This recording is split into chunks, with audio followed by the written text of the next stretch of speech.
برنامه امشب هم مثل شب‌های گذشته به صورت آنلاین روی یا به صورت سرخط در برخط پخش میشه.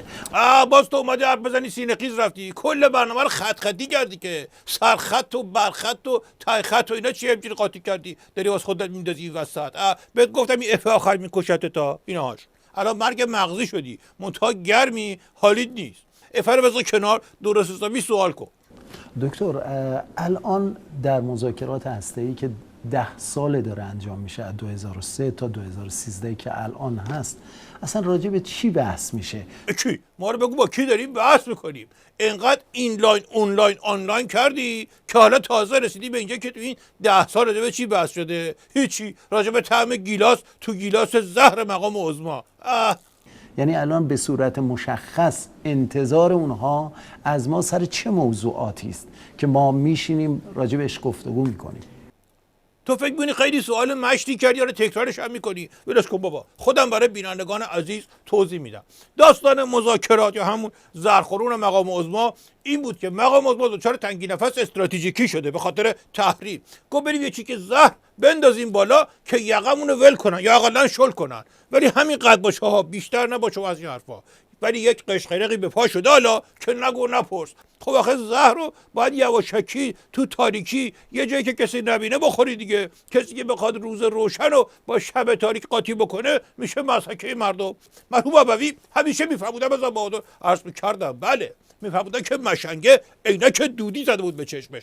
پسرش که مدرسه برگشت این تق گذاشت تو گوش پسره و گفتش که ناکس این وقت شب برمیگردی؟ پسره گفت بابا چه خبره؟ عینکشو براش برداشت گفت ببین روزه. شوته یکی دیگه محکمتر گذاشت تو گوش پسره گفتش که ناکس شب تا صبح که بیرون بودی. به هر حال مقام عظما میگه زهر رو بخوریم ولی با یه خطوط قرمزی. این خطوط قرمز یا همین حقوقی که نباید زایل بشه چی هست به صورت مشخص که دیپلمات‌های ما باید در این چارچوب برن و در این نبرد دیپلماتیک شرکت کنن؟ او همچین میگی دیپلمات‌های ما کسی نشسته فکر میکنه آدم حسابی پیدا کردیم تو نظام بعد عمری. ببین دیگه اینا چی هن که سرشون اون جواد مشنگه است، جواد ظریف. ندید بدید فیسبوک و توییتر باز کرده بعد توش مینویسه دیشب شاممون آش بود صبحم کمرم تیر میکشید. خیلی خبر مهمیه خبر مرگش.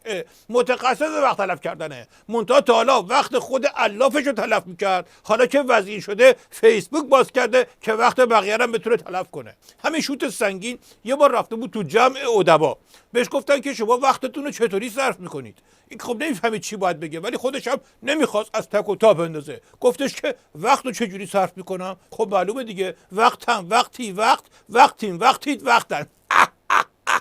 یه همچین نابغه‌ای شده وزیر خارجه برای ما.